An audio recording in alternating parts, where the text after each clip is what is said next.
Hello there. Welcome to the Saroy channel, wherever you are in the world, and so much love to each and every one of you. We're on part 3 of our story tonight, and what a fascinating story it was. And we do know that Myrtle is keeping a secret. She was abducted by a young man, and we don't know why she was abducted, and we also don't know what happened to her during her abduction. But I'm sure we're about to find out. And I've got a funny feeling that Bigfoot is going to play a role in this extraordinary mystery. But before we get started, don't forget to subscribe to the channel, click the notification bell and the thumbs up. And let's continue with part 3 of our story. Morris's account. I had her photograph in my hand. I studied it closely. She would be easy enough to find. She looked like your stereotype pretty average teenage girl. Blonde hair, blue eyes, and a slender physique.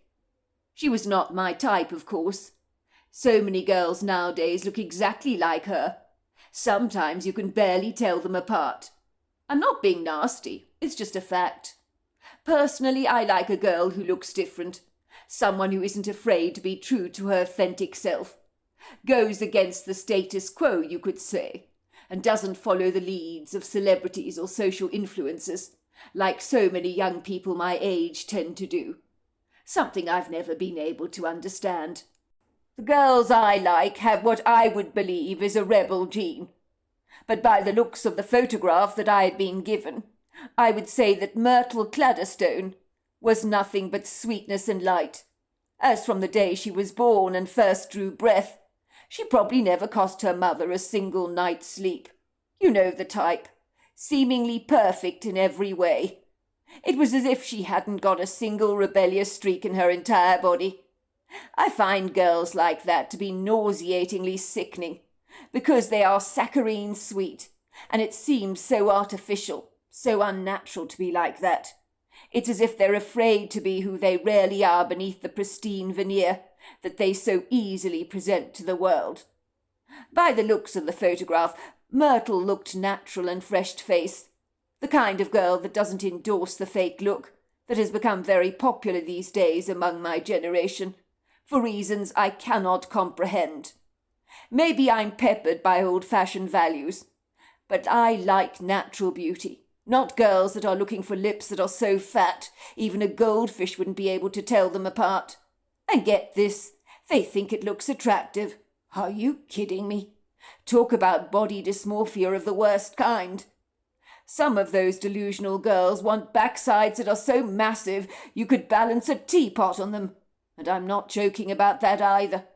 I believe they call the procedure a Brazilian butt lift. It's a surgical procedure that comes with a very real risk of losing your life. But even that prospect, the prospect of dying, doesn't appear to put some of those girls off in investing in a beauty procedure like this. Mind you, to be fair, in the Georgian times women put lead-based paints containing deadly arsenic on their skins for bright eyes and translucent glowing complexions. So I guess every generation has its pitfalls, and will do almost anything for beauty. Some of these so-called social influencers like the Kardashians tell people what beautiful is, as if setting an unrealistic, ridiculously nonsensical standard to my generation, that I believe the wiser, more salient, older generation would think preposterous. And you know what? They're absolutely right. My generation eagerly endorses everything superficial, such as ludicrously over-the-top cosmetic procedures and permanent makeup that make some girls look like an artificial doll rather than a human being. But then maybe that's exactly what they want to look like, as if Barbie has suddenly become very real. Growing up, my sister Eve wanted nothing more than to become like Barbie herself, like so many little girls her age. But I would enjoy telling her that Barbie was very ugly, with a great deal of satisfaction. I absolutely loved pulling my sister's feathers, like a fox in the chicken coop. I just couldn't help myself. My sister's feathers got so easily ruffled, and I thoroughly enjoyed winding her up. It gave me a macabre sense of satisfaction. I guess, in truth, I was a horrible kid brother. Naturally, she wasn't at all impressed with me, would rudely stick her tongue out at me and say, "Morris, you're so stupid. You don't know what you're talking about. Barbie is the most beautiful girl in the whole world." "No, she's not," I would say indignantly, determined to point out the blindingly obvious, which my sister didn't appreciate at all. "She's not even real, is she? She's a doll." At that, my sister would burst into tears, telling me how horrible I was. "I hate you! I hate you, Morris! You're a horrible, horrible brother!" She would give me a disgusted, very mortified look that I've never actually been able to forget. I'm glad to say my sister Eva grew out of her fixation for Barbie, and today she embraces the all-natural, no-makeup look, and she's prettier than all her girlfriends because of it. I could, of course, get on my bandwagon about fake looks, but I won't. Who am I to judge what people do with their appearances? It's a free world, is it not? I just think it's a dreadful pity to tear down a naturally beautiful meadow, filled with exquisite flowers, and put in its place a very mediocre, very modern building that is so much less aesthetically appealing to the naked eye. Some people do not see the error of their ways, do they? Much like myself, of course. When I agree to do something so utterly ridiculous, I cannot actually believe that I agreed to do it in the first place. Ostensibly, it has got to be the stupidest thing I could have ever done, that could potentially have led me to getting into a great deal of trouble with the police, who might have suspected my motives to be extremely nefarious, when they were anything but, because the whole thing was just one big game. In my case, I was not suffering from body dysmorphia, but brain dysmorphia, which I have to say is 1,000 times worse than the former, because no reasonable thinking young man such as myself, of sound mind, would do what I did. I was an ordinary 18-year-old, for goodness sake, that had never done so much as got a late fine for a library book in my entire life, although, to be fair, I've never been to a library, if you know what I mean. I would rather not talk about some of the things I have done in my life that I'm less proud of. But I've never taken myself for a fool until I agreed to do this one thing. I bet you're champing at the bit, wondering what on earth it is that I could have done that was so ridiculously foolish and headstrong on my account. I guarantee in 100 years you wouldn't get it right. You wouldn't believe, you see, that anyone could be ignorant enough to do something this ridiculous. And, of course, you would be 100% right about that. Even now, when I look back, it is with regret and disappointment at myself, wondering what the hell I was thinking. But I don't believe in indulging in hindsight. I mean, it's a little like crying over the empty stable, long after the horse has bolted. I had made a feather-light promise to an old friend of mine, whom I'd known since I was knee-high to a grasshopper. He called in a favour from me, a favour I felt unwilling to oblige. When I was about 11 years old, this good friend of mine called Neville Mayers pretty much saved my life. Neville and I had been best friends going back a long time. He knew I was nursing a secret that I was not proud about, and that no one knew about, because it made me ashamed. I couldn't swim from an early age because I had an irrational fear of the water, for reasons I don't even know. My mother would joke about it light-heartedly, and say that maybe in a previous incarnation I had been on the Titanic, and based on my horrifying memories of drowning in that ice-cold water, was it any wonder I was so afraid of water now? My mother was into all this woo-woo stuff, you see, believing that in previous lifetimes, well, she had been a nurse in the most recent one, she claimed, for the wounded victims of war in World War I. I thought my mother's ideas were ludicrous, for I didn't believe in reincarnation of any kind. But it was true. I was desperately afraid of the water. I was on a boat ride on the lake on a camping trip with friends of mine.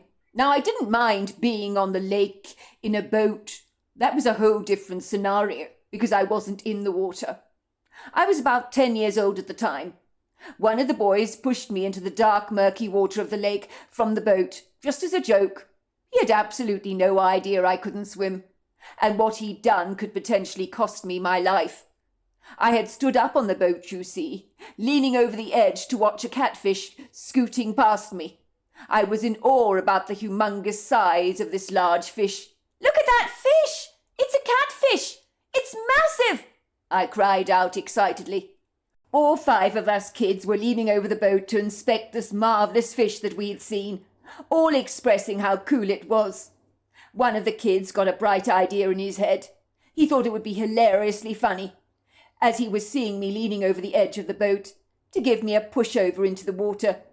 It became like one of those pie fights you see on the movies, where everyone suddenly gets involved. So you don't even know who started the fight in the first place, but you all get stuck into lathering each other with pie. In this case, it was with water. What happened next was everyone was being pushed over the boat, kicking and laughing and spluttering, and they were forced to swim to shore, or try otherwise to climb back into the boat. Most did the former, leaving the boat empty of any passengers on the lake. I went down into the icy depths of the water like a heavy stone, and in that moment I was absolutely certain that this place would become my watery grave. In my desperate panic, I wrestled frantically with the water, desperately trying to keep my head above the water so that I could breathe. I was kicking my arms and legs furiously, and the other kids thought I was being a comic and found my frantic moves to be terribly funny. I tried to swim through the water, but I couldn't do it. It was useless. The water dragged me down to its merciless depths. By this time, the other 3 kids had swum to the shore. The musical trills of their laughter could be heard around the lake. I was rescued by my very good friend Neville Mayers. How he rescued me, I don't know. He was strong and somehow managed to help me get back into the empty boat, but I'm sure I must have been a dead weight for him. He proceeded to row us back to the shore. No one knew that Neville had saved my life that day, nor did Neville tell anyone my shameful secret, but graciously kept the fact that I was unable to swim all to himself. Everyone proclaimed that I was an excellent actor. "You made it look like you were drowning in the water. You were good," said Paul. We all just laughed, but only Neville knew the real truth. I remember he even tapped his nose and said, "Your secret's safe with me, Morris." "I owe you," I said. "You saved my life." I was at home on the day that Neville called me. I hadn't seen or heard from my old friend in quite a while. We were both teenagers at the time. I was 18 years old, but many people thought I looked like I was in my early 20s, probably because of my regular gym workouts with my father that had given me a strapping physique. When Neville contacted me out of the blue, I will say this, I was rather taken aback, but naturally pleased to hear from an old friend of mine, because we go back such a long time. In the early years we'd lived next door to each other, until Neville's parents had moved away from the neighbourhood to somewhere infinitely more affluent, as Neville's father had made some big money with his shares in the aviation industry. Neville said he needed to see me over something that was very important. We arranged to meet at a local diner called the Spicy Bird, a popular meeting place for teenagers such as myself, as it offers affordable, inexpensive food and very good burgers, as well as hot chicken wings that are not for the faint-hearted, let me tell you. It's only a brave soul that will get stuck into one of those. When we were eating our burgers, it was then that Neville reminded me of the camping trip we had been on when we were kids, which was something he'd never brought up before, or even since the event. "Do you remember the camping trip we went on all those years ago, and how you very nearly drowned in the lake?" he asked me. I looked up at him in surprise and said, "That's not something I'd easily forget. You saved my life, bro. Thanks to you, soon after that event, I learnt to swim, and I got over my fear of water. Remember when you got on the boat? You told me you owed me because I'd saved your life. You remember that, Morris?" "Of course I remember, and I meant every word of it," I said, wondering where this conversation was going. But that was a long time ago, bro. A whole nother lifetime, you could say. But I'm sincerely grateful for what you did. I've never been able to forget that. Well, I arranged to meet up with you today, Morris. Not only because it's obviously good to catch up with an old friend, but I have another reason. That I needed to see you. I must say you're looking extremely good, Morris. You've got biceps on you that make me feel as if I need to get back to the gym in a hurry. That's for sure. Well, I've been working hard on my body, I said, because I was sick of being so puny. It seems I'm the puny one now, said Neville. That's if I compare myself to you. I chuckled. You puny? Never. I imagine you're still out there right now breaking women's hearts left, right and centre wherever you go. Nothing changes in that regard, and you certainly haven't lost your good looks, bro. Thanks, it's kind of you to say, Morris, said Neville, his expression suddenly growing incredibly solemn. He wiped a napkin across his lips to brush away some of the crumbs that had gathered there from the burger. Then he took a large, refreshing swig of his glass of iced tea. For a moment he stared at the glass, as if lost in thought. Then he suddenly focused his steely gaze on me, with one of those intense looks I knew so well from our childhood. I knew whatever he was going to say next was significantly important to him, by the very deep tone of his voice.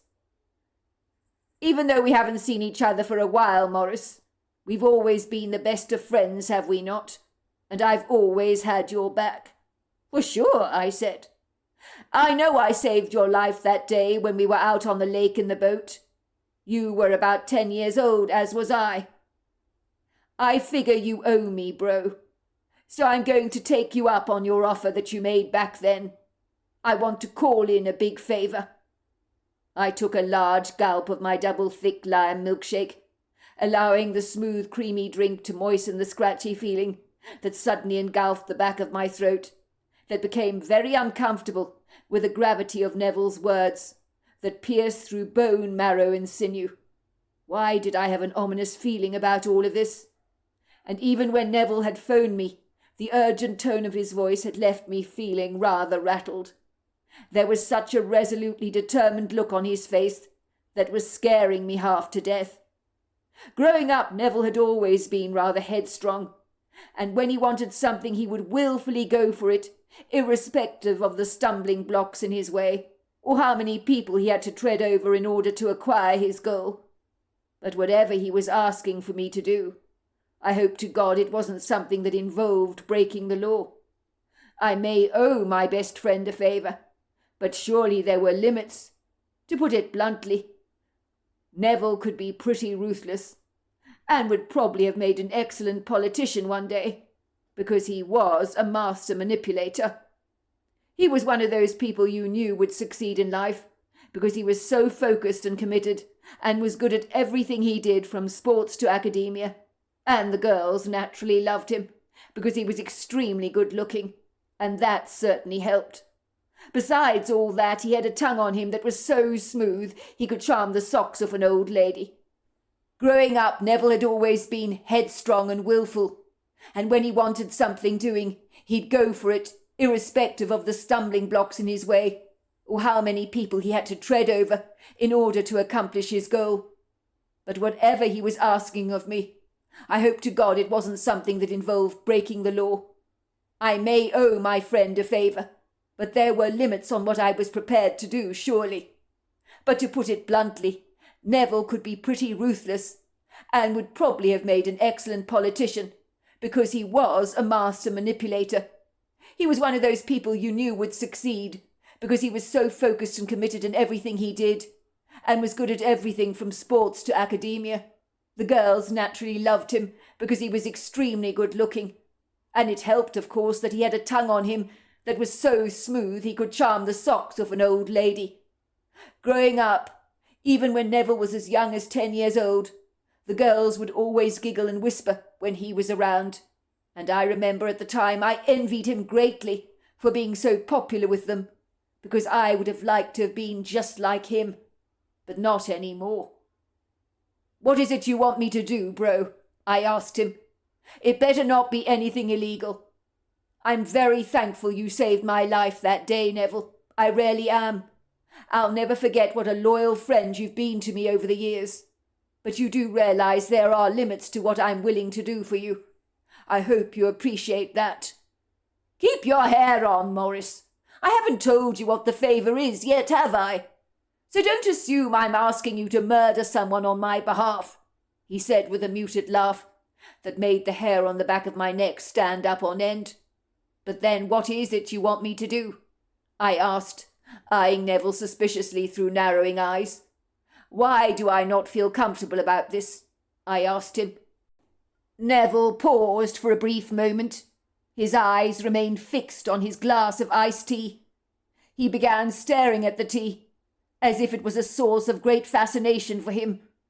The truth was, in that moment, he simply refused to meet my eyes, and playing with his glass appeared to be a useful distraction for him.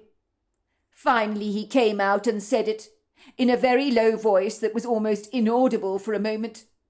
There's this girl. Her name is Myrtle. I'm head over heels in love with her. She's the one for me, bro, if you know what I mean. I'm completely smitten by her. I've never ever felt this way about a girl before. Do you know what that's like? But you're only 18, I said. How can you possibly know how you really feel about her? You're still young. You should be out there enjoying yourself like everybody else, not getting too serious over one girl. Not now. Sometimes you just know, bro. When you meet the right person, that is. There is no way I can possibly lose Myrtle. No way. If I lost her, it would be like my whole world would come crashing down on me. Do you understand what I'm saying, Morris? Not really, bro. I can't say I've ever felt that way about a girl before. I've been infatuated, of course, many times, but that has never lasted. I'm very happy for you, bro. I really am. But what has your feelings towards this girlfriend of yours got to do with me?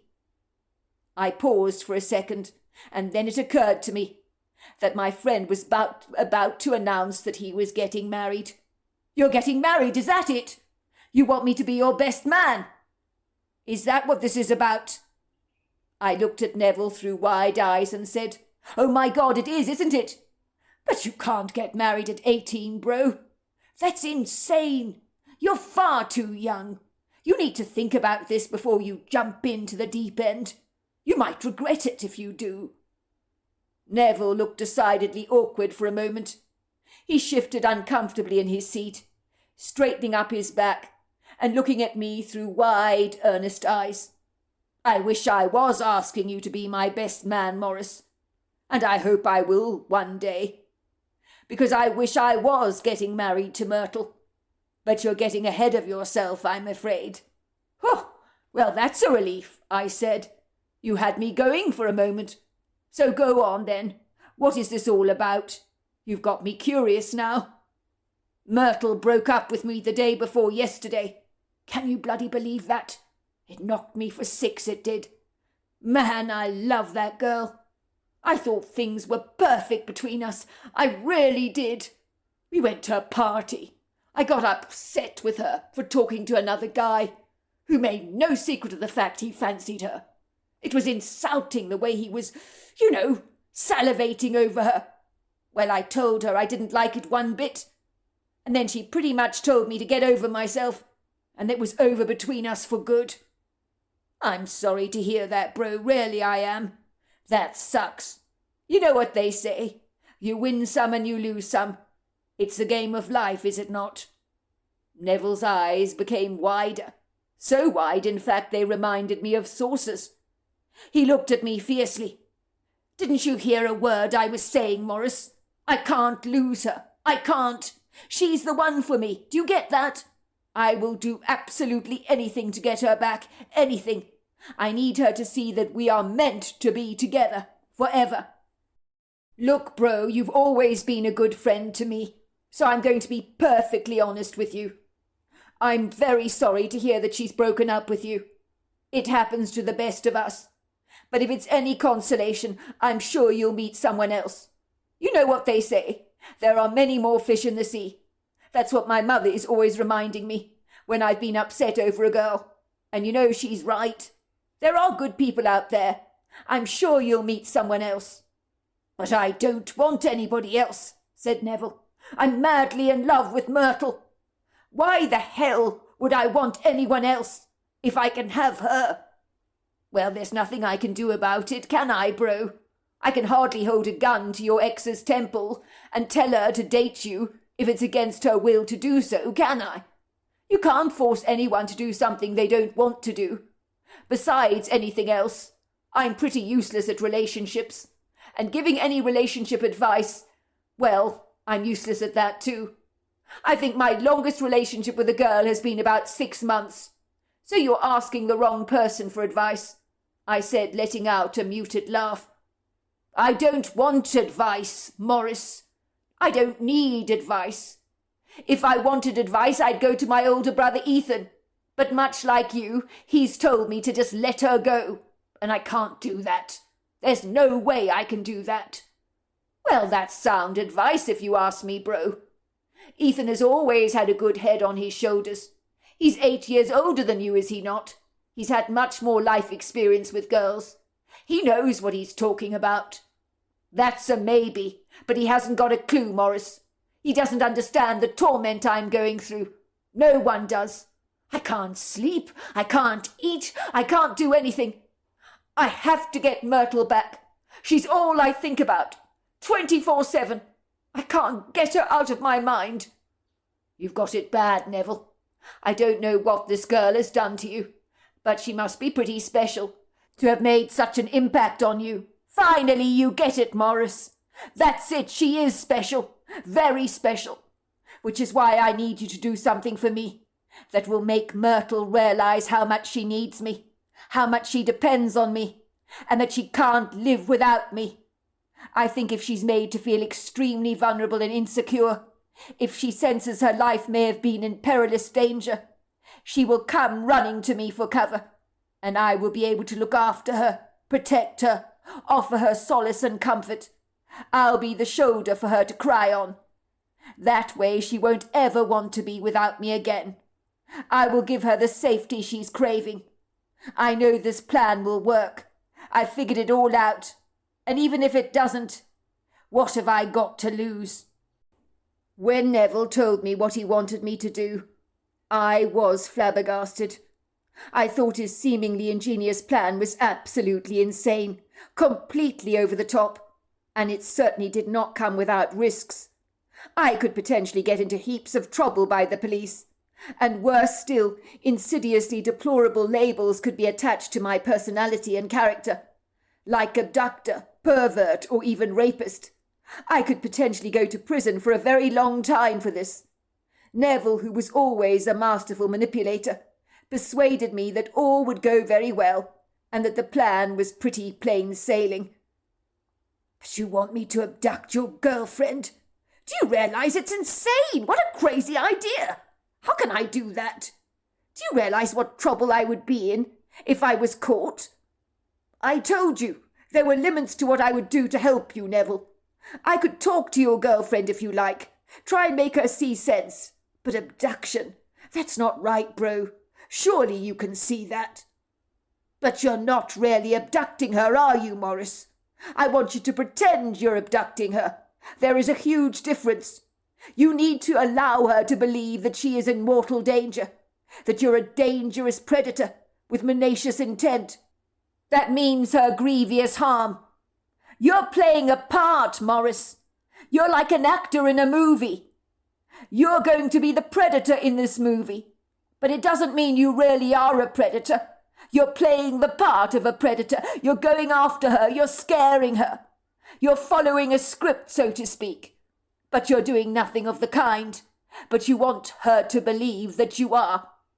You allow her to escape your clutches, so she thinks she got away from you within an inch of her life.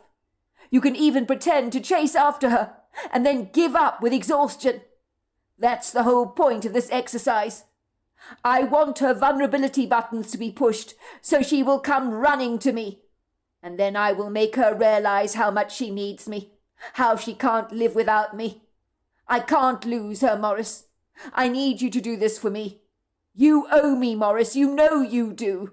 You can't break a promise to me. Not your old friend. I will remind you again that I saved your life that day. And not only that, I kept your secret. That you couldn't swim from all those other kids. I've been good to you, bro. You owe me. Myrtle's account. It was the final straw for me when my boyfriend Neville Mayers asked me who I'd been talking to at the barbecue party that we had been invited to that Sunday for Shelby Brenner's 16th birthday. I think 60 people had been invited to that party at her house. I was having a phenomenal time, but as usual Neville Mayer was literally cramping my style yet again and was seriously beginning to get on my nerves and irritate me. I'd seen his dark eyes drilling into me earlier on in the evening as I talked to Dylan, one of my oldest friends going back to my kindergarten days.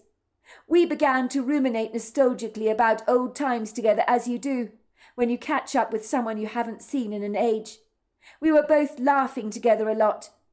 At one point during my casual chat with Dylan, I could feel Neville's scorching, searing gaze burning into me, and I could sense he was furiously upset with me, that I was talking to another boy.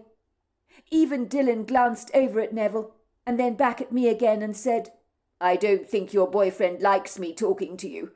He's giving me murderous looks, I'm afraid. He does realise we're only good friends. I think he thinks I'm coming on to you. Tell him he's got nothing to worry about there. Oh, don't worry about him, I chuckled, glancing in Neville's direction and giving him a burning glare that he wouldn't forget in a hurry. Neville is, you know, rather possessive, you could say. He's jealous if anyone tends to pay me attention. He even gets upset if my own girlfriends want to spend time with me. It's driving me nuts. He's got it bad for you, said Dylan, looking vaguely disquieted. Watch out for him. He can get hell of an intense, that's all I'm saying. I've heard stories about Neville from my friends, and they're not all good, I'm afraid. What do you mean? I asked him. Well, all I'm saying is that if you want out of your relationship with him at any point, then get out of it sooner rather than later. Because once that man's got his claws into you, you won't be able to escape his fearsome clutches. I know the type. My father was exactly like Neville towards my mother, so I can see the warning signs a mile off. Let's just say he sucked the life out of my poor mother, until it got to the stage where he completely dominated her, so that she became like a robotic slave, doing his every bidding all the time. Thankfully, it was my mother's sister Natalie that opened her eyes to what was really going on under her roof. She was the one that told my mother that she was being swallowed alive by my father. When my mother realized the error of her ways and how downtrodden she had become because of my father, she told him it was over between them. She suddenly seemed to grow a pair and stood up to the man. I was proud of her. We all were. It was the best thing she ever did. My mother was being suffocated by the stranglehold of my father. She couldn't be herself because my father took over the house with his dominating character, and there wasn't any breathing room left for anyone else. So my parents got divorced. Me and my mother and sister celebrated because my mother felt free for the first time in her entire life. And after she severed ties with my dad, she was such a different person. Regretfully, my father stalked her for many months afterwards. He was fixated over her. She filed a restraining order against him. And finally he got the message and moved away to another state. Haven't heard from him since, and don't want to either. You need to be careful, that's all I'm saying, Myrtle. You think Neville's obsessed by me? I asked. You think he's like your father was towards your mother? Is that what you're saying? I sure do. Look at the way he's looking at you. That's exactly how my father used to look at my mother. It's a bit of a red flag to me, you see. I don't want you getting embroiled in a toxic relationship, Myrtle. I've always liked you. You're a good friend to me. And I would hate to see you ending up like my mother did. I know it's none of my business, of course, but I'm just saying be careful and always on your guard. Once I'd finished my chat with Dylan, I walked over to Neville nonchalantly. He grabbed my hand so hard that I winced out in pain. It was as if I was a dog on a leash, who had out-of-control behaviour that he wanted to correct. And in that moment Dylan's words rang into my head like a resounding church bell. Get out while you can. The truth was my relationship with Neville had been going from bad to worse of late.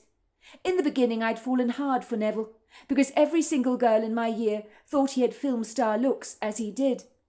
So when he asked me out, I felt as if I was the girl that snagged the prince. The weeks rolled into months, and I could soon see that Neville was becoming increasingly fixated over me. At first I was rather flattered and charmed by his adoration, but that was short-lived. I was beginning to feel suffocated by the relationship, like an oxygen-starved seal, desperately needing to come up for air, but every air pocket in the entire ice seemed to be blocked up by Neville himself. As much like Dylan's father had taken over his mother's life, like a fast-growing rampant cancer, eating away at all the good cells. Neville, I hasten to say, was doing the very same thing to me. I was losing my identity in this relationship. I barely knew who Myrtle was these days, and even my mother commented that I'd lost my sparkle. Neville seemed to want to own me, as if I was a thing and not a person. It was like he was possessing me, so if anyone came near me of the opposite sex, he'd invariably pull the reins in, tightening his hold on me. It was obvious he didn't trust me to behave around other guys.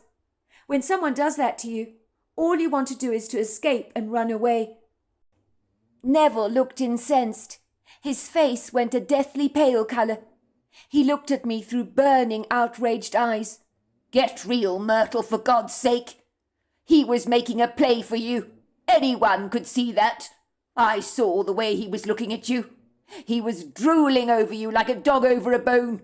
You need to watch out. You can be naively ignorant at times, he said, shaking his head ruefully. It's a good job you've got me to tow you into Lion. Oh, for goodness sake, Neville, listen to yourself.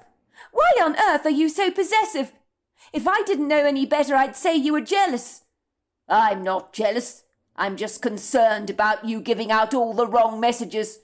The last thing I want is for you to make a spectacle of yourself this evening in front of all these people, said Neville, pulling me closer to his chest and laying a protective arm around me that made me inwardly cringe.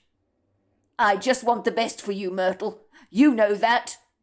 In that moment, I could take it no longer. I was like a pressure cooker that had been boiling away on the stovetop, and then I exploded, pushing myself away from Neville.